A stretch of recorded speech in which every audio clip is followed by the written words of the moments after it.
Good morning. इस आज हम मॉडल पेपर लेकर के आए हैं, यानी कि एआरपी परीक्षा जो होने जा रही है हम लोगों की, जो उसमें कुछ क्वेश्चंस हैं, यानी कि हाई स्कूल स्तर के कुछ सवाल पूछे जाते हैं। उसमें जो किस तरीके से पूछे जाते हैं उसका मॉडल पेपर हम लोग सॉल्व करेंगे कि एआरपी परीक्षा के लिए विषय गणित का जो मॉडल पेपर है। चलते पहला क्वेश्चन हमारा है, इसमें देखते हैं कि प्रश्न नंबर 1 है 1000 रुपए का 10% वार्षिक ब्याज की दर से 2 वर्ष के चक्रवृद्धि ब्याज और सरल ब्याजों का अंतर होगा।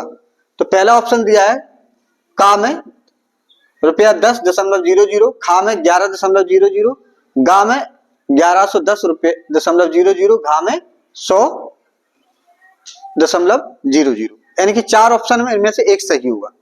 तो इसको हमें मतलब ट्रिक से कैसे हम सॉल्व करेंगे आसानी से। अगर जब भी ऐसा कोई सवाल दिया गया है, यानी कि 2 वर्षों के चक्रवृद्धि ब्याज और साधारण ब्याज का अंतर हमको ज्ञात करना है और मूलधन हमको दिया गया हो, तो एक फॉर्मूला होता है, यानी कि क्या होता है कि मूलधन बराबर ब्याजों में अंतर, ब्याजों में अंतर गुणित 100/दर की घात समय। समय के अगर 2 है तो हम यहां पर 2 लिख देंगे, है ना, समय। तो इसमें क्या है, तो मूलधन हमको पता है, मूलधन कितना दिया है आपका 1000 रुपया, तो यहां पर 1000 रख देंगे। यहां ब्याजों का अंतर हमको निकालना है, तो ब्याजों का अंतर यानी कि चक्रवृद्धि ब्याज और साधारण ब्याज गुणित 100/दर हमें को कितनी है 10%, तो यहां पर 10 रख देंगे और समय कितना है 2। ठीक है, तो ब्याजों का अंतर हमको निकालना है, तो ब्याजों का अंतर क्या होगा, ब्याजों का अंतर कितना हो जाएगा 1000, ये 10 का वर्ग करेंगे 100 ऊपर पहुंच जाएगा और 100 का वर्ग करेंगे तो कितना हो जाएगा 1 2 3 4 2 2 4, यानी कि 10,000, है ना। अब देखो 100 से 2 जीरो से 2 जीरो कट गए और ये 2 जीरो से ये 2 जीरो कट गए, कितना आ गया, डायरेक्ट हमारा आंसर आ जाएगा 10 रुपया, है ना। तो इस फॉर्मूले का हम प्रयोग करेंगे कि मूलधन बराबर ब्याजों का अंतर गुणित 100/दर की घात समय जो दिया है। तो इस फॉर्मूले का डायरेक्ट रखेंगे तो ये हमारा सीधा उत्तर निकल करके आ जाएगा कि ब्याजों में कितना अंतर है। चलिए सीखते हैं दूसरा सवाल।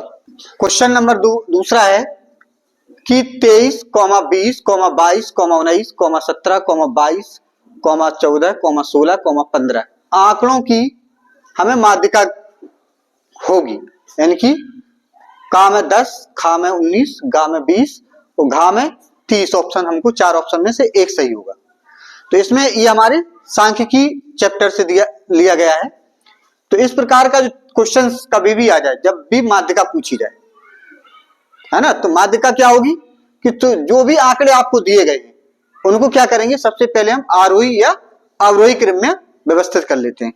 यानी कि देखो कैसे, अब इनको जो आंकड़े दिए सबसे पहले आरोही क्रम में लिखते हैं। आरोही का मतलब बढ़ता क्रम, तो आरोही क्रम में व्यवस्थित करते हैं। तो सबसे पहले छोटी संख्या लिखेंगे, कौन सी है 14, इसके बाद 15, 15 के बाद 16, 16 के बाद 17, 18 है नहीं, 19, 19 के बाद 20, 20 के बाद 21 है नहीं, तो 22, 2 बार 22 है तो 2 बार 22, इसके बाद 23। ठीक है, 1 2 3 4 5 6 7 8 9, यानी कि हमारे जितनी भी आंकड़े हैं वो पदों की संख्या कितनी है, पदों की संख्या यानी कि n बराबर कितनी है 9, यानी टोटल हमें कितने पद दिए हैं 9 पद दिए हैं। तो माध्यिका क्या होगी, माध्यिका क्या होगी, माध्यिका बराबर माध्यिका बराबर क्या होगी, n+1/2 वा पद। n की जो टर्म्स दिए है, n के स्थान पर 9 रखेंगे तो 9 और 1 10, 10/2वां पद, 2वां पद, तो कितना हो जाएगी, n की 5वां पद। n की 5वां जो हमारा आंकड़ा है, इसमें 1 2 3 4 5, तो ये जो 5वां है, 4 इधर छोड़ेंगे, 4 इधर छूट जाएगा, तो जो बीच का आपका बचा है, ये हमारी माध्यिका बराबर हो जाएगी, माध्यिका बराबर कितनी होगी, 19। n की जो प्रश्न का उत्तर जो हुआ हमारा 19 हुआ, तो इसमें ऑप्शन हमारा कौन सा है, खा, तो हमारा ये ऑप्शन सही होगा। चलते हैं सीखते हैं क्वेश्चन नंबर तीसरा। अब ये तीसरा क्वेश्चन हमारे पास सामने है, क्या है कि 8 धन एक्स क्यू का मान क्या होगा, है ना, बीजगणित का सवाल है ये। तो का में ऑप्शन दिया है, पहला ब्रैकेट में 2 धन एक्स, सेकंड ब्रैकेट 4 धन एक्स स्क्वायर प्लस 2x। गा में ऑप्शन में 2x प्लस एक्स, पहला ब्रैकेट, दूसरे ब्रैकेट में लिखा है 4 धन एक्स स्क्वायर माइनस 2x। गा में 2 धन एक्स यानी कि 2 प्लस एक्स पहले ब्रैकेट में, सेकंड ब्रैकेट में 4 प्लस एक्स स्क्वायर। घा में क्या है, 2 माइनस एक्स और दूसरे ब्रैकेट में 4 धन एक्स स्क्वायर धन 2x। यानी कि इसको कैसे हल करते हैं, इसमें हमारे पास देखो सर्वसंख्या हमको पता है, क्या पता है कि ए क्यू धन बी क्यू, क्या होता है फॉर्मूला, ए होता है ए धन बी, दूसरे ब्रैकेट में ए स्क्वायर धन बी स्क्वायर ऋण ए बी। यानी कि ए क्यू धन बी क्यू का फॉर्मूला, यहां अगर धन है तो यहां पर ऋण होगा, अगर यहां ऋण है तो यहां धन होगा और यहां पर ऋण होगा।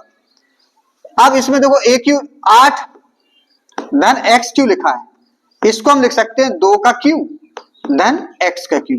8 क्या है, 2 का क्यू है, तो ए की जगह क्या हो गया 2, तो लिखेंगे हम 2 धन एक्स, दूसरे ब्रैकेट में 2 का स्क्वायर धन एक्स स्क्वायर ऋण ए बी माने 2x। तो ये हमारा आंसर क्या हो जाएगा, 2 धन एक्स, 2 का स्क्वायर 4 धन एक्स स्क्वायर माइनस 2x। यानी कि अब देखो ऑप्शन मिलाओ, या 2 धन एक्स या यहां पर 2x प्लस का है, आंसर में माइनस का है, तो ये नहीं होगा। इसमें देखो ये हमारा ऑप्शन नंबर जो खा है, ये हमारा उत्तर सही हो जाएगा, है ना, जिसमें सही है। चलिए सीखते हैं क्वेश्चन नंबर चौथा। अब देखेंगे क्वेश्चन नंबर चौथा, क्या है, यदि 2 की घात n ऋण 2 की घात n माइनस 1 इक्वल टू 4, तो n की घात n का मान इनमें से कौन सा होगा, इसको हल करते हैं। यानी कि हल में क्या करेंगे, जैसे हमको दिया क्या है 2 की पावर n ऋण 2 की पावर n ऋण 1 बराबर 4, इसको हमें सॉल्व करना है। पहले तो हम n का मान निकालेंगे, n का मान निकालने के बाद ही हल करेंगे। तो 2 की घात n, तो 2 इसको हम लिख सकते हैं 2 की घात n इंटू 2 की घात ऋण 1 घातांक के नियम से। अब इसमें हो जाएगा 2 की घात n, हमें बाहर कॉमन आ जाएगा, तो यहां बचेगा 1 ऋण, ये हो जाएगा 2 की घात ऋण 1, है ना, बराबर 4। तो 2 की घात n, अब इसको हम क्या लिख सकते हैं 1 ऋण, इसको नीचे लिखेंगे 1/2 लिख सकते हैं बराबर 4। यानी कि 2 की घात n, इसको हल करेंगे तो 1/2 आएगा बराबर 4। यानी कि अब इसमें क्या होगा, 2 ये इधर जाएगा, तो ये हो जाएगा 2 की घात n बराबर 8। यानी कि 2 की घात n बराबर 2 की घात कितना हो जाएगा 3। तो जहां पर आधार बराबर होते हैं तो वहां पर क्या होती है, घातें भी समान होती है, समझ आ रही बात। तो n का मान क्या आ गया 3, क्या आ गया 3। तो जब हमें n का मान 3 आ गया, तो हमें मान किसका निकालना है, n की घात n। तो हमें n की घात n का मान क्या होगा, n की घात n बराबर क्या होगा 3 की घात 3, यानी कि 3 गुणित 3 गुणित 3, 3 3 9 3 कितना हो जाएगा 27। यानी कि हमारा ऑप्शन देखो यहाँ 1 है, यहाँ 3/2 है, यहाँ 2 है, तो ऑप्शन ये लिखा 27। इसका मतलब ये है कि घा हमारा ऑप्शन सही है। चलते हैं सीखते क्वेश्चन नंबर 5वां। क्वेश्चन नंबर हमारे पास 5वां है, एक घन का आयतन 6859 सेंटीमीटर क्यूब है ना, क्यूब है। तो उसकी कोर क्या होगी, कोर माने भुजा, यानी कि कोई घन है तो उसकी घन में क्या होता है, घन की सभी भुजाएं क्या होती, बराबर होती। क्यों होती है, क्योंकि वो वर्ग से बनता होता है। घन का आयतन क्या होता है, आयतन बराबर होता है यानी कि कोर या भुजा की घात 3। तो घन का आयतन हमको दिया गया है, तो जो हमको दिया रहता है उसी का हम क्या करेंगे, फॉर्मूला लगाते हैं।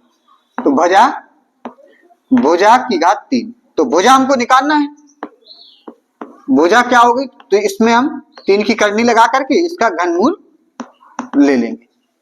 घनमूल चलिए हम देखते हैं, 3 इसका हम घनमूल निकालेंगे 6859 का। क्या होगा, पहले 19 का भाग देंगे तो 19 57, और फिर कितना बचा 11, 115 हो गया, 19 छक्का 114, एक बचा 19 एकम 19, फिर 19 से फिर काटेंगे कितना हो जाएगा 19 एकम 19, फिर कितना बचा इसमें, तो 19 जब घटाएंगे इससे तो कितना बचेगा 19, घटाने पर यहां घटा लीजिए 19, तो ये कितना हो गया 7, 171 हो जाए, 17 बचेगा तो 171, तो ये हो जाएगा 19 90 171, फिर हो जाएगा 19 एकम 19। इस प्रकार से इसको हम लिख सकते हैं 3 की करनी 19 गुणित 19 गुणित 19, तो आंसर आ जाएगा हमारा 19 सेंटीमीटर, है ना। इसका मतलब है देखो हमारा पहला ऑप्शन 13 है, फिर 15 है, फिर 17 है, तो ऑप्शन हमारा ये वाला सही होगा, है ना। अब चलते हैं क्वेश्चन नंबर सीखते हैं 6वां। अब सीखेंगे क्वेश्चन नंबर 6वां क्या है, संख्या 180 90 25 यानी कि इकाई दहाई सैकड़ा हजार 10,000 लाख 10 लाख, ये वाली जो संख्या दी है के वर्गमूल में अंकों की संख्या बताना है ना। जैसे मान लीजिए हमने 16 का वर्गमूल लिया तो कितना आया, कितना आएगा 4, यानी कि 2 अंक की संख्या में 1 अंक आता है। तो इसको अंकों की संख्या ज्ञात करने के लिए क्या करते हैं कि इसके ऊपर जितनी ये लाइन खिंच जाती है 2-2 की जोड़ा बनाते हैं, वो अंत में एक जोड़ा बनी, तो जितनी लाइनें खिंच जाती है उतने ही वो उसका वर्गमूल लेते हैं, तो उतने ही अंक आते हैं। तो इसमें देखो 1 2 3 4 लाइनें पड़ी, तो अंकों की संख्या क्या होगी इसके वर्गमूल में 4, ऑप्शन हमारा कौन सा हो जाएगा गा। तो ये मौखिक रूप में कुछ आंसर था, केवल आपको ये पता होना चाहिए कि अगर हम 2-2 को जोड़ा बनाते हैं तो अगर एक लास्ट में बचता है तो उसके में भी एक लाइन खींच देते हैं, तो हमारा कितने जोड़ा हो गए 2 2 4 2 6 1 7, तो 7 अंक की कोई संख्या है तो उसमें का उसका अगर हम वर्गमूल लेते हैं तो उसके अंकों की संख्या क्या हुई 4 होगी। हम कह रहे 7 हो 8 हो तब भी उस अंकों की संख्या 4 आएगी। चलते सीखते क्वेश्चन नंबर 7वां। क्वेश्चन नंबर 7वां में क्या है कि कोई धन चक्रवृद्धि ब्याज पर 3 वर्षों में अपने का 3 गुना हो जाता है, यानी कि 3 वर्षों में चक्रवृद्धि ब्याज की दर से वो क्या हो रहा है 3 गुना हो रहा है, तो वही धन उसी दर से कितने वर्षों में 9 गुना हो जाएगा। तो इसमें 4 ऑप्शन हमको दिए गए, का में 2, खा में 3, गा में 4, घा में 6, तो इनमें से कौन सा ऑप्शन सही है वो हमको बताना है। तो कैसे निकालते हैं, तो इसको निकालने के लिए क्या करेंगे, देखो 3 वर्षों में कितना हो रहा है 3 गुना, ठीक है, कितना हो रहा है 3 गुना, तो कितने वर्ष में, तो मान लीजिए हमने टी वर्ष में वह 9 गुना होता है, कितने गुना होता है 9 गुना, तो टी वर्ष में कितना हो रहा है, तो 3 का ये हो जाएगा वर्ग, इसका हम क्या करेंगे जितने वर्ष में पूछ रहा है उसका कर देंगे वर्ग, तो जो इसकी घात आए ये वाली है ना, तो इसकी घात का इस वर्ष में गुणा कर देते हैं, वही हमारा आंसर हो जाएगा। यानी कि कितने वर्ष में हो जाएगा, यानी कि ये जो घात आ रही है तो वो इस वाले वर्ष में गुणा करते हैं, तो 3 गुणित 2 बराबर कितना हो जाएगा 6 वर्ष, यानी कि आंसर हमारा कौन सा सही है ये घा। यानी कि इसका डायरेक्ट फॉर्मूला लिख सकते हो क्या कि T2 बराबर होता है T1 इंटू ए। यानी कि ए का मतलब है कि जो आपका लास्ट में जो जितने वर्ष में आपका पूछ रहा है गुना, उसकी जो घात आ जाए उसको हम पहले वाले वर्ष से गुणा कर देते हैं डायरेक्ट, आपको फॉर्मूला आपका आंसर तुरंत आ जाएगा। बात समझ में आ रही? चलिए सीखते हैं क्वेश्चन नंबर, अब हम सीखेंगे 8। क्वेश्चन नंबर 8वां क्या है, शून्य का योगात्मक प्रतिलोम होता है। इनकी योगात्मक प्रतिलोम क्या होता है, ऐसी दो संख्याएं जिनका योगफल शून्य आ जाए उसे हम योगात्मक प्रतिलोम कहते हैं। तो लेकिन शून्य का योगात्मक प्रतिलोम क्या होगा, जैसे क्वेश्चन नंबर 8वां में जो दिया है तो उसका ऑप्शन है का में 1, खा में 0, गा में -1, घा में कोई नहीं, इनमें से कौन सा ऑप्शन सही होगा। तो हमेशा ध्यान रखना है कि शून्य का योगात्मक प्रतिलोम हमेशा क्या होता है, शून्य ही होता है। इसको मौखिक क्वेश्चन से, क्योंकि शून्य में शून्य जोड़ेंगे तो क्या आएगा, शून्य ही आएगा। ठीक है, चलते क्वेश्चन नंबर 9वां सीखते हैं। b/3 c/5 हो तो 4a धन 3b माइनस c/b का मान क्या होगा। ये हमें से जो 4 आंसर दिए गए इनमें से एक आपको सही होगा, यानी कि का में 5, खा में 3, गा में 4, घा में 8/3। तो इसमें से एक ही आंसर, 4 ऑप्शन में से एक ही आंसर सही होगा। तो किसको हम सबसे पहले क्या करेंगे कि जो हमको ये दिया गया है, यानी कि a/2 b/3 c/5 इसके बराबर मान लेंगे k, कोई भी अचर पद मान लेते। तो a/2 बराबर k, तो a बराबर हो जाएगा 2k। ठीक है, और b/3 बराबर k मानेंगे तो ये b बराबर 3k हो गया। ठीक है, और अगर c/5 बराबर k मानेंगे तो c बराबर 5k हो गया। यानी कि ABC जो हमको दिया गया है ये, इसका मान निकालना है। तो हम क्या करेंगे, इसको उतार लेंगे 4a + 3b - c/b। इसमें हम ABC के मान जो आए हुए हैं वो रख देंगे इसमें, है ना। तो 4 इंटू a का मान क्या है 2k, तो यहाँ 2k रखेंगे। b का मान क्या है 3k रखेंगे। c का मान क्या है -5k बटे b का मान क्या है 3k, ये रख देंगे। अब देखो 4 दूनी 8k, 3 तिया 9k -5k बटे 3k, तो हो जाएगा 9 8 17k -5k बटे 3k।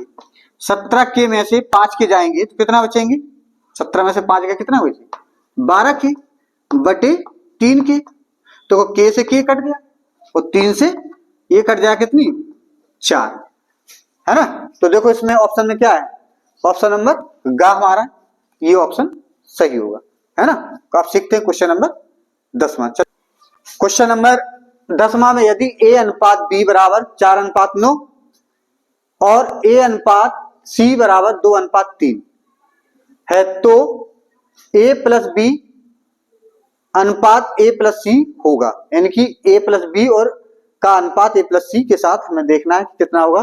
15:13 पहला ऑप्शन, 10:13, 13:10, 13:15, इनमें से एक ऑप्शन सही होगा। तो हम कैसे हल करते हैं, सबसे पहले हम a अनुपात b अनुपात c निकालते हैं, है ना। तो कैसे निकालेंगे, तो इसको निकालने के लिए देखो a अनुपात b बराबर कितना दिया है 4:9, ठीक है। और a अनुपात c कितना दिया है, a अनुपात c बराबर दिया है कितना दिया है आपका 2:3, यही तो दिया है। तो सबसे पहले हम क्या करेंगे कि a वाले देखो a अनुपात b इतना दिया है, a अनुपात c 2:, तो इसको हम a वाले का मान बराबर कर लेंगे पहले। तो इसको बराबर करने के लिए क्या करेंगे कि इसमें हमें ये 4 हो जाए 2 है ना, तो इसमें क्या करेंगे इसमें हम 2 से गुणा कर देंगे। यानी कि जब हम 2 से गुणा करेंगे तो कितना हो जाएगा a अनुपात b अनुपात c, ये हो जाएगा कितना 4:9, इसमें 2 से गुणा करना है तो ये भी 4 हो गया, तो b तो ये 4 ये हो गया और ये हो जाएगा c की जगह हो जाएगा 6, है ना। अब हमें क्या निकालना a + b, तो a + b माने इन दोनों को जोड़ोगे तो a + b A plus B का मतलब कितना हो जाएगा, 4 धन 9 यानी कि 9 4 13, और ए धन सी, ए धन सी का मतलब है 4 धन 6, तो कितना हो गया ये 10। अब इन दोनों का अनुपात यानी कि ए धन बी अनुपात ए धन सी बराबर कितना हो जाएगा, 13 अनुपात 10। देखो कौन सा ऑप्शन सही है हमारा, ये गा है ना, यानी कि ये 10 अनुपात 13 था, हमारा ऑप्शन 13 अनुपात 10 होगा ना, 13 अनुपात 10, ये वाला ऑप्शन सही होगा, है ना। चलते अब सीखते हैं क्वेश्चन नंबर 11। अब क्वेश्चन नंबर 11 है, दो संख्याओं का मासा 96 है और उनका लासा 1296 है ना। यदि उनमें एक संख्या 864 है तो दूसरी संख्या ज्ञात कीजिए। तो हमने पता है हमको कि दो संख्याओं का गुणनफल उनके लासा और मासा के बराबर होता है। तो दूसरी संख्या, तो लिखेंगे दूसरी संख्या बराबर मासा यानी कि महत्तम समावर्तक और गुणित लासा लघुत्तम समावर्त बटे पहली संख्या, है ना। ये तो फॉर्मूला डायरेक्ट लगा करके इसको लगा देंगे। तो मासा कितना दिया है, देखो 96 दिया है, लासा दिया है 1296 बटे कितना दिया है, पहली संख्या 864, है ना। अब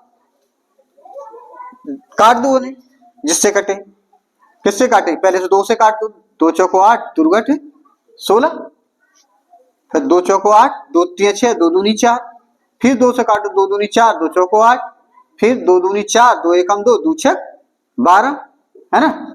फिर 4 से काट दो, 4 से चरवट, 4 से 4 छंग 24, और 4 से 4 पंचे 20, और एक बचा 4 चौको 16, और 6 से फिर 6 एकम 6, 6 नामे 54, यहाँ 9 बार कट गया, यहाँ एक, अब बचा 1296 बटे 9। अब 3 से फिर काट दो, 3 चौको 12, 3 तिया 9, 3 दूनी 6, और 3 तिया 9। अब फिर 3 से काटो, 3 एकम 3, ऊपर काटो, 3 एकम 3, एक बचा 13 हो गया, 3 चौको 12, फिर एक बचा 3 चौको 12, यानी कि 144। यानी कि दूसरी जो संख्या होगी हमारी क्या होगी, दूसरी संख्या जो हमारी आई है वो कितनी आई, 144। तो देखो ऑप्शन में कौन सा सही है, काम है तो 132 है, तो होगा नहीं, इसमें 135 है, इसमें 140 है, तो क्वेश्चन नंबर ये जो हमारा दिया है घा, ऑप्शन नंबर घा 144 सही होगा, है ना। अब सीखेंगे क्वेश्चन नंबर 12। क्वेश्चन नंबर देखेंगे 12 क्या है, इसमें 45 किलोमीटर प्रति घंटा की गति किसके बराबर है। तो इसमें दिया है 15 मीटर प्रति सेकंड, 12 मीटर प्रति सेकंड, 12.5 मीटर प्रति सेकंड, और घा में दिया है 13 मीटर प्रति सेकंड। यानी कि जो हमको किसी गति जो हमको दी गई है उसको हमें क्या बदलना है, मीटर प्रति सेकंड में बदलना है। बात समझ आ रही। तो मीटर प्रति सेकंड में बदलने के लिए हम क्या करेंगे, देखो 45 ये है किलोमीटर प्रति ये घंटा, ठीक है। अब हमको क्या करना है, किलोमीटर को किस में बदलना है, मीटर में। तो चूंकि हमको पता है कि 1 किलोमीटर बराबर कितने होते हैं, 1000 मीटर होते हैं। कितने मीटर होते हैं, 1000। और 1 घंटा में कितने सेकंड होते हैं, 60 सेकंड, 60 मिनट, और फिर 1 मिनट में 60 सेकंड, तो यानी कि 60 गुणा 60, यानी कि ये इतने सेकंड होंगे, यानी कि 3600 सेकंड, इतने सेकंड होगी, यानी कि 1 घंटे में 3600 सेकंड होते हैं। 1 किलोमीटर में 1000 मीटर होते, तो जहां पर 1 किलोमीटर लिखा है, तो चूंकि 45 किलोमीटर में कितने होंगे, तो उसमें हम 1000 से इसमें किलोमीटर में क्या करेंगे, 1000 से इसमें गुणा कर दिए, तो ये हो गया ये किलोमीटर का मीटर में। अब नीचे क्या है, घंटा, तो 1 घंटे में कितने होते हैं, 3600, तो इतने घंटे हैं, तो इसमें ये 3600 नीचे आ जाएगा। तो ये हमारा बदल गया किसमें, मीटर प्रति सेकंड में। अब इसको हल कर लेते हैं। तो तो 2 से ये 2 जीरो कट जाएंगे, ठीक है। देखो 2 पंचे 10 और 2 से ये काटेंगे तो 18। इसका मतलब ये हो गया 45 गुणे 5 बटे ये 18 है। इसका मतलब क्या होगा, कोई भी संख्या अगर किलोमीटर प्रति घंटा दिया है और उसको हमको डायरेक्ट मीटर प्रति सेकंड में बदलना है तो हम क्या करेंगे, 5 बटे 18 से गुणा कर देते हैं, ठीक। और जब मीटर प्रति सेकंड से किलोमीटर प्रति घंटा में गुणा बदलेंगे तो हम क्या करेंगे, उसमें 18 बटे 5 से गुणा करेंगे। अब इसको बदल लेते हैं तो देखो 9 9 पना 45 और 9 दूनी 18, तो ये हो जाएगा 5 का गुणा 5 है 5 25 बटे 2। 2 का भाग देंगे तो 2 एकम 2, 2 दूनी 4, 1 बचा, दशमलव लगाएंगे, जीरो बढ़ाएंगे तो 2 पंचे 10, यानी कि ये आ गया आपका कितना आ गया 12.5 मीटर प्रति सेकंड। तो देखो इसमें ऑप्शन कौन सा है, ये तो 15 है, ये 12 मीटर प्रति सेकंड दिया, हमारा ऑप्शन कौन सा सही होगा, गा, यानी कि ऑप्शन नंबर गा हमारा सही है, 12.5 मीटर प्रति सेकंड। चलते हैं सीखते हैं क्वेश्चन नंबर 13। अब हम क्वेश्चन नंबर देखेंगे 13 क्या है, एक समषटभुज जिसकी प्रत्येक भुजा 2 सेंटीमीटर है, इसका हमको क्षेत्रफल पता करना समषटभुज का। तो पहला ऑप्शन दिया 8 वर्ग सेंटीमीटर होगा कि 6√3 वर्ग सेंटीमीटर होगा कि 25 बटे 2 वर्ग सेंटीमीटर होगा कि 18 वर्ग सेंटीमीटर होगा। क्षेत्रफल की इकाई वर्ग सेंटीमीटर होती है, या सेंटीमीटर की घात 2 लिखें तो बात एक ही है। अब इसको कैसे निकालेंगे, समषटभुज की बात करते हैं, यानी कि हल कैसे करेंगे। समषटभुज का मतलब है, देखो पहले 1 ये 2 3 4 5 और ये 6, इस प्रकार की आकृति होगी, 6 भुजाएं हुई ना, 1 2 3 4 5 6। समषटभुज का मतलब है कि इसकी जिसकी भुजाएं कैसी हो, बराबर हो, थोड़ी ऐसी हो, है ना, बराबर हो। यानी कि मान के चल रहे हैं कि अगर ये x है तो ये x है, ये x है, x है, ये x है, ये x है, यानी कि सभी भुजाएं इसकी बराबर बराबर है। समझ में आ रही बात। अब समषटभुज में हम देखेंगे तो देखो ऐसे अगर मिला देते हैं तो कितने त्रिभुज बन रहे हैं, देखो 1 2 3 4 5 6 त्रिभुज बन रहे हैं। और जो त्रिभुज बन रहे हैं इसमें क्या होगा, ये जो साइड होगी ये वाली, ये भी इसके बराबर होगी, ये तीनों साइडें इनकी जो भुजाएं हैं ये बराबर होंगी। बात समझ आ रही, क्योंकि ये वाली भुजा बराबर है तो इसलिए ये सब बराबर है आपस में। यानी कि जो आपके 1 2 3 4 5 6, तो 6 जो त्रिभुज बने तो किस प्रकार के बने, समबाहु त्रिभुज बने। कैसे बने, समबाहु। अगर इसमें वो कह रहा है भुजा हमारी 2 सेंटीमीटर है, यानी कि ये जो है ये हमारी अगर x बराबर हमारा कितना है 2 सेंटीमीटर है,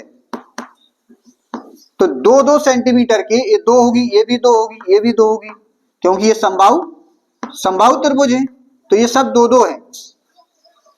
तो एक समबाहु त्रिभुज का क्षेत्रफल हम निकाल लेते हैं, उसमें 6 से गुणा कर देंगे तो हमारा 6 समषटभुज का क्षेत्रफल आ जाएगा, आएगा कि नहीं।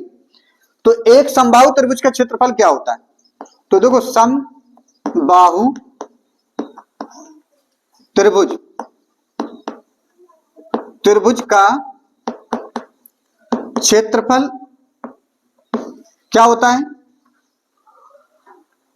√3/4 इंटू भुजा स्क्वायर, ठीक। एक समबाहु त्रिभुज का। अब इसमें कितने समबाहु त्रिभुज हैं, 6 हैं। तो सम लिखेंगे,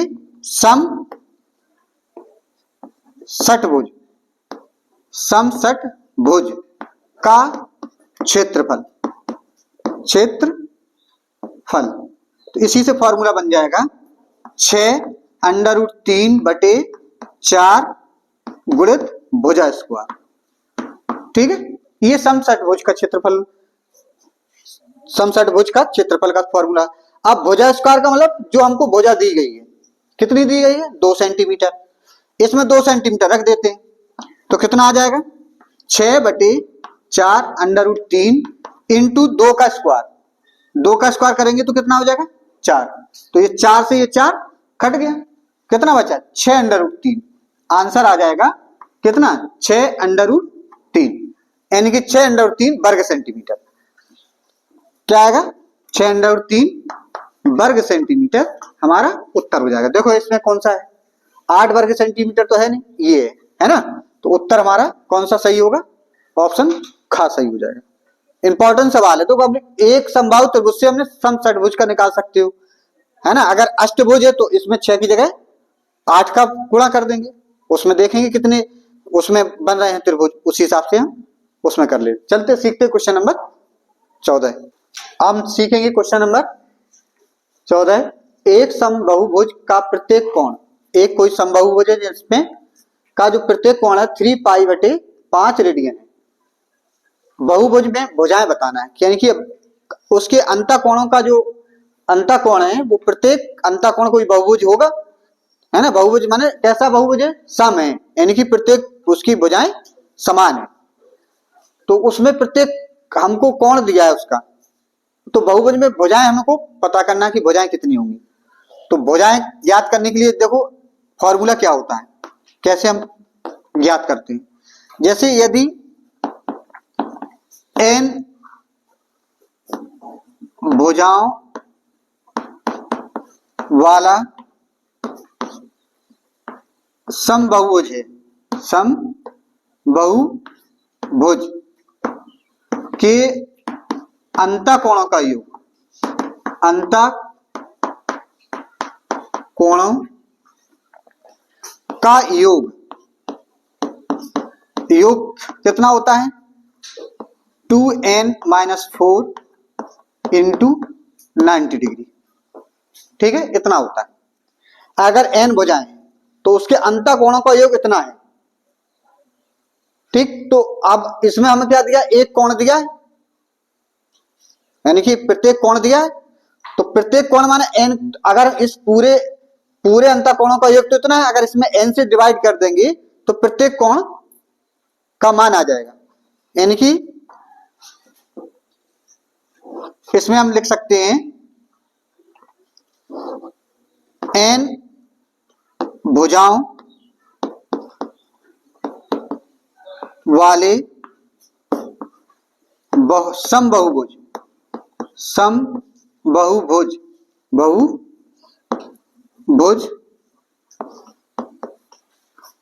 का प्रत्येक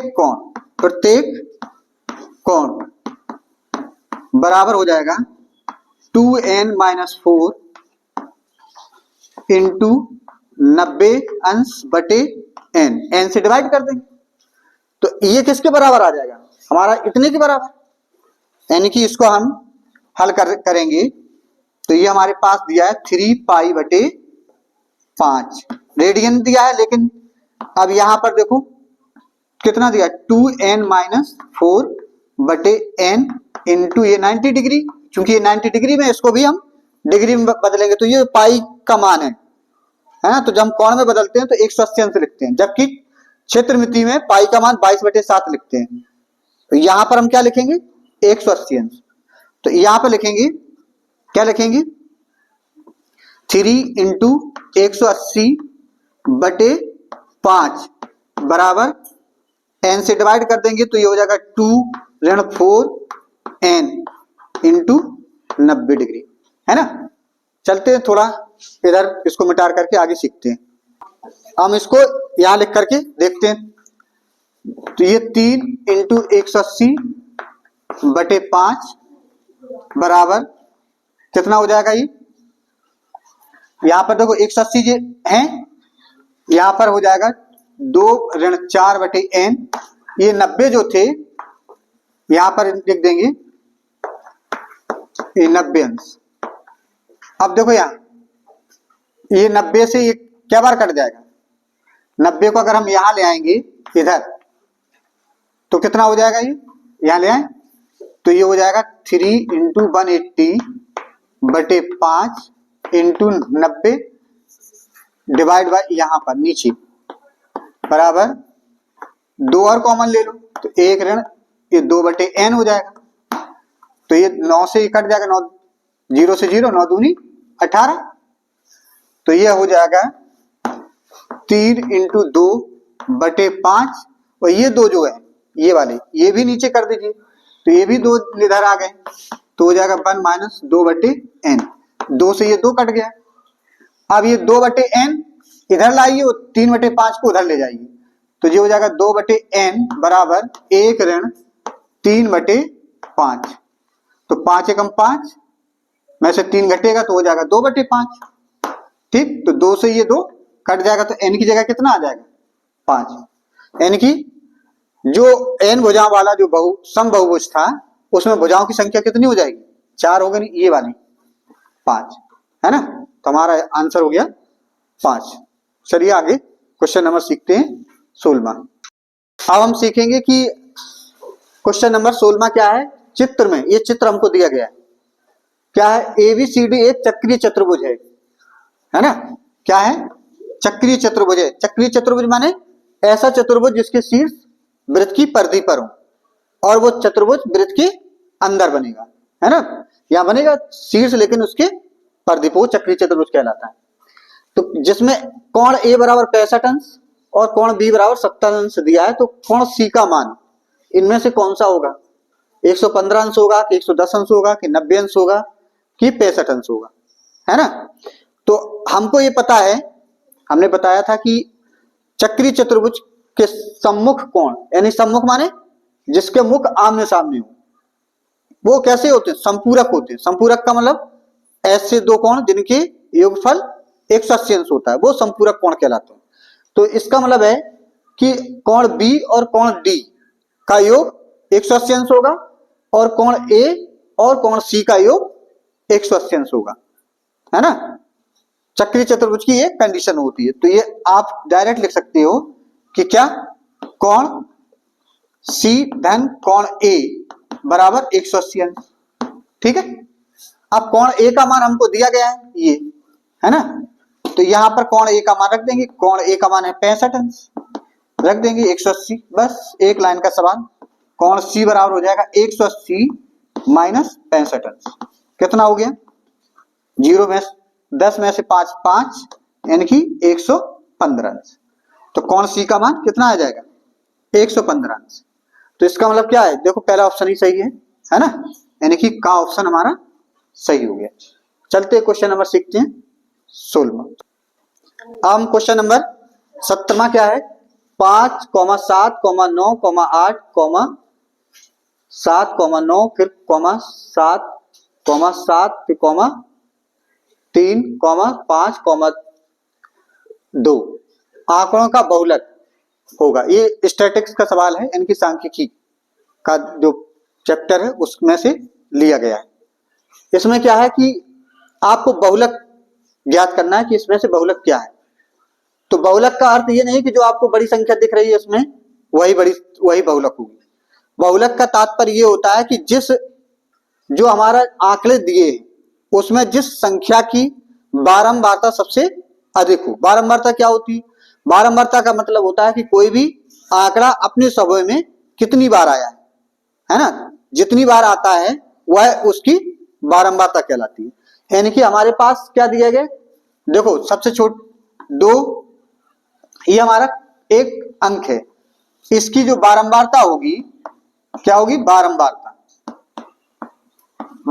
2 की बारंबारता कितनी हो जाएगी, 2 कितनी बार आया है, 1 बार आया है ना, तो 2 की बारंबारता 1।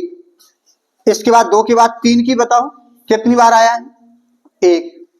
4 है इसमें नहीं है।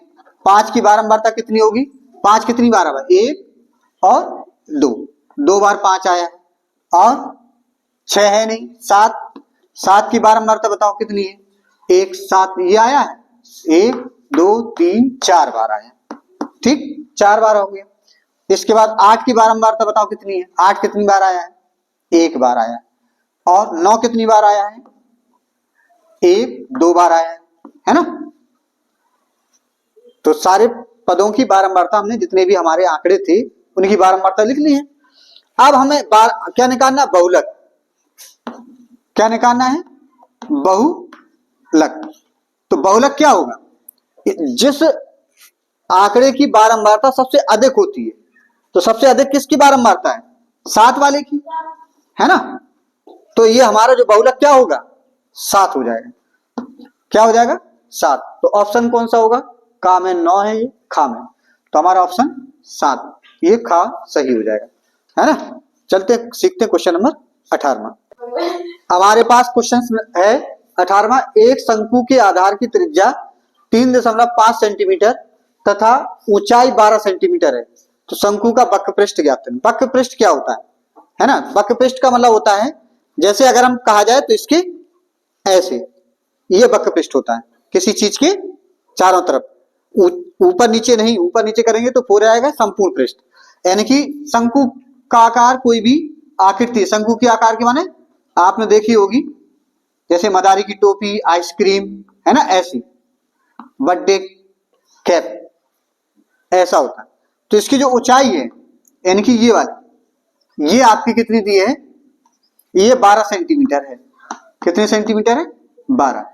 और इसकी त्रिज्या माने यहां से यहां तक की ये वाली, ये है आपकी 3.5 सेंटीमीटर। ठीक। अब शंकु की ऊंचाई हमको दी है, यानी कि इसको हल करेंगे तो क्या है, h की वैल्यू हमको दी है 12 सेंटीमीटर और त्रिज्या हमको दी है, r का मान दिया गया है 3.5 सेंटीमीटर। ठीक है। 3.5 को अगर हल करेंगे, यानी कि उसको ऐसे बदलेंगे तो दशमलव हटा करके यहाँ 0 बढ़ाएंगे, 5 7 35, 5 दूनी 10, यानी कि इसको हम लिख सकते हैं 7/2 सेंटीमीटर, ऐसे भी लिख सकते हैं। अब शंकु का जो वक्र पृष्ठ होता है, सूत्र होता है शंकु का वक्र पृष्ठ क्या होता है? पाई आर एल। एल क्या होता है? एल माने तिरछी ऊंचाई, ये वाली, ये एल है, ये एच है, ये आर है। तो देखो यहां पर 90 डिग्री का एंगल बनता है, तो एक त्रिभुज बन जाता है। कौन सा? समकोण त्रिभुज। समकोण त्रिभुज बन जाएगा तो एल का मान जो हम निकालेंगे तब हम यहां पर रख देते हैं। तो एल का मान कैसे निकालेंगे? तो एल बराबर हो जाएगा √h² धन r², है ना, क्योंकि समकोण त्रिभुज की कंडीशन लगा देंगे तो कर्ण बराबर हो जाएगा √ लंब का स्क्वायर धन आधार का स्क्वायर। तो h का मान कितना है? 12, तो 12 का स्क्वायर, और ये 7 ये हो जाएगा 2 का स्क्वायर, ऐसे कर लेंगे, यानी कि ऐसे लगा देंगे। 12 का स्क्वायर हो जाएगा 12 का स्क्वायर कितना हो जाएगा? 144, 7 49 ये 2 दूनी 4, होगा कि नहीं होगा? बात समझ आ रही? तो इसको हम थोड़ा अभी मिटा देते हैं, इसके बाद इसको सॉल्व कर लेते हैं। तो अब देखेंगे, जैसे अभी L बराबर ये आया था, यानी कि L का मान जो आया है इसको हल करेंगे, यानी कि 144 धन 49 ये 4 था, तो 4 का इसमें गुणा कर देंगे, कितना हो जाएगा? 4 चौको 4 का गुणा 4 चौको 16, 4 चौको 16, 17, 4 एकम 4, 1 5 धन 49/4, यानी कि इसको जोड़ देंगे तो 9 6 15, 7 4 11 और 1 12, 5 और 1 6/4। कितना बढ़िया सवाल बन गया। और 625 का हमको वर्गमूल पता है कितना होता है? 25, और 4 का वर्गमूल होता है 2, 2 का भाग देंगे तो 12 दूनी 24, यानी कि 12.5 सेंटीमीटर हमारी ये तिरछी ऊंचाई आ गई शंकु की, यानी कि एल का मान ये आ गया। ठीक। अब हम ये दोनों मान, ये एल का जो मान है वो यहां रख देंगे, तो शंकु का जो वक्र पृष्ठ आएगा, शंकु का वक्र पृष्ठ,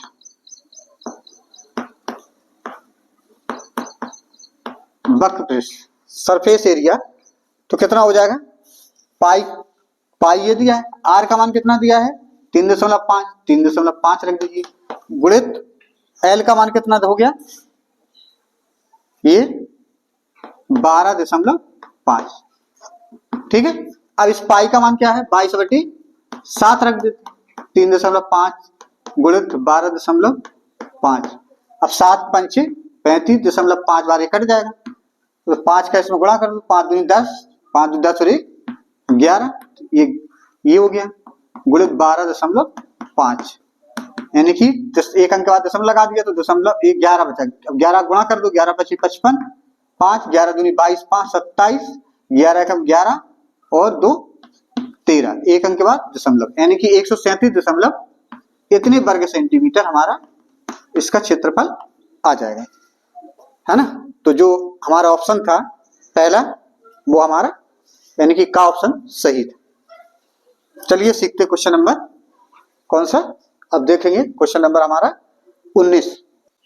क्वेश्चन नंबर 19 में है कि कोई बिंदु दिया है, बिंदु के निर्देशांक जो हमको दिए -6,5 किस चतुर्थांश में स्थित है। तो निर्देशांक ज्यामिति में हमको पता है कि चतुर्थांश जो है, जैसे दो एक खड़ी एक क्षैतिज रेखा हम खींचते हैं तो जो एक दूसरे को काटते हैं तो इसको हम मूल बिंदु कहते हैं, मूल बिंदु। और ये एक्स अक्ष होता है, एक्स अक्ष की ये धन दिशा होती है और यहाँ मूल बिंदु के बाईं तरफ ये होती है एक्स अक्ष की ऋण दिशा, ठीक है। और ये ऊपर बाई अक्ष की धन दिशा और ये नीचे बाई अक्ष की ऋण दिशा, ठीक। अब इसमें देखो ये प्रथम चतुर्थांश होता है, ये द्वितीय चतुर्थांश होता है, ये तृतीय चतुर्थांश होता है, ये चतुर्थ चतुर्थांश होता है। यानी कि चतुर्थ चतुर्थांश में भुज और कोटि, यानी कि भुज धनात्मक कोटि ऋणात्मक होती है। तृतीय चतुर्थांश में भुज और कोटि दोनों ऋणात्मक होते हैं। चतुर्थ चतुर्थांश में देखो ये कोटि है ये भुज है, तो इसका मतलब है कि भुज ऋणात्मक और कोटि धनात्मक होगी, है ना। और प्रथम चतुर्थांश में भुज और कोटि दोनों के चिन्ह कैसे होते हैं, धनात्मक होते हैं। तो हमेशा ध्यान रखना, सबसे पहले भुज लिखा रहता है, इसके बाद कोटि लिखी रहती है। तो इसमें देखो पहले क्या लिखा, भुज और ये कोटि, तो पहला ऋण लगा बाद में धन है, यानी कि ऋण धन। तो ऋण का ये है ऋण और धन, अगर इस प्रकार का अगर चिन्ह है तो इसका मतलब है ये कौन से चतुर्थांश में हो गया, द्वितीय चतुर्थांश में। वैसे भी अगर ऋण 6 चलेंगे तो ऋण दिशा में चलेंगे 1 2 3 4 5 6, फिर 5 धन दिशा में 1 2 3 4 5, और इन दोनों को जब मिलाएंगे तो ये हमारा जिस चतुर्थांश में पॉइंट आएगा, यानी कि ये हो जाएगा आपका ऋण 6,5 किस चतुर्थांश में है, द्वितीय चतुर्थांश में। ऑप्शन कौन सा सही हो जाएगा हमारा, खा, है ना, द्वितीय। चलते सीखते क्वेश्चन नंबर 20वां। हम देखेंगे क्वेश्चन नंबर 20वां, यदि a + b = 3 तथा a × b = 2 तो aq धन bq का मान क्या होगा, है ना। तो इसमें से देखना पड़ेगा, ये का में ऑप्शन दिया 9, खा में 10, गा में 11, घा में 12, इसमें से एक आंसर सही है। तो कैसे हल करेंगे सवाल को, तो हल करने के लिए क्या करेंगे देखेंगे। हमको पता है कि a + b का होल क्यू बराबर होता है aq + bq + 3ab in bracket a + b, है ना। अब हमको क्या निकालना है, इसका मान निकालना है। तो हम क्या करेंगे, इसको हम इधर ले आएंगे, यानी कि aq + bq बराबर हो जाएगा a + b का होल क्यू ऋण 3ab a + b, ठीक। अब देखो ये आइडेंटिटी लगाने पर तो इसमें हम क्या करेंगे, हमको a + b का मान 3 दिया है और ab का मान 2 दिया है, ये मान यहां रख देंगे, यानी कि a + b का मान 3 दिया तो 3 का q ऋण 3, ab का मान कितना 2 तो 2, फिर इंटू a + b का मान 3। अब 3 का q कितना होगा, 3 3 9 27, यानी कि ये 27, ये 3 दूनी 6, तो ये हो जाएगा 18। तो 27 में से 18 घटेगा कितना आ जाएगा 9, है ना। तो इसका ऑप्शन कौन सा सही है, ये हमारा ऑप्शन का सही हो जाएगा, ठीक है। तो अभी हमने 20 क्वेश्चनों को सॉल्व किया है। अगले वीडियो में हम और भी क्वेश्चन इंपॉर्टेंट जो है ERP एग्जाम के लिए और लेकर के आएंगे। बहुत बहुत धन्यवाद।